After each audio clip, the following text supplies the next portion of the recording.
নবী আকরাম সাল্লাল্লাহু আলাইহি ওয়াসাল্লাম মসজিদে নববীতে এই মেম্বারের ভিতরে বসে বসে খুতবা দিতেন।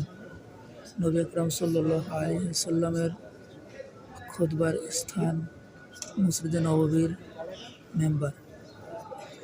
মেম্বার নম্বর 1, নবী আকরাম সাল্লাল্লাহু আলাইহি ওয়াসাল্লামের দ্বিতীয় মেম্বার এটা।